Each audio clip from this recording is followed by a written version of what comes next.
আসন্ন ঈদুল আজহা উপলক্ষে নদীকেন্দ্রিক ১০৮টি পশুর হাট বসছে। এই হাটগুলোর নিরাপত্তায় পর্যাপ্ত ব্যবস্থা নেওয়া হয়েছে বলে জানিয়েছে নৌপুলিশ। বৃহস্পতিবার সংবাদ সম্মেলনে এই তথ্য জানান নৌপুলিশের অতিরিক্ত আইজিপি আব্দুল আলিম মাহমুদ। তিনি বলেন, আসন্ন ঈদে নৌপথে পর্যাপ্ত নিরাপত্তা ব্যবস্থা নেওয়া হয়েছে। নদীর পাড়ে ১০৮টি পশুর হাট বসছে। নদী কেন্দ্রিক যে পশুর হাটগুলো আছে সেটি সংখ্যা একেবারে কম না। ১০৮টা গুরুত্বপূর্ণ কোরবানির পশুর হাট আমাদের নদীর পাড়েই বসে বা এবারও বসবে, এবং সেগুলোর নিরাপত্তা বিধানও নৌপুলিশের দায়িত্বের ভিতরে।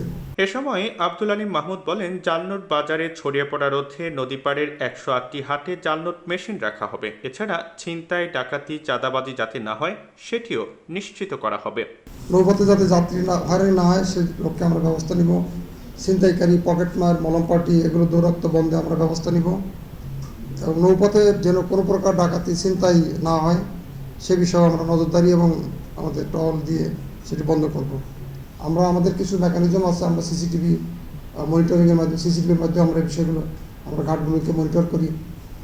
এগুলো তো আমাদের নিজস্ব মেকানিজম, এগুলো আমাদের থাকবেই। পাশাপাশি আমরা আপনাদের সহযোগিতা চাচ্ছি যাতে আগামীর ঈদ আনন্দময় হয়।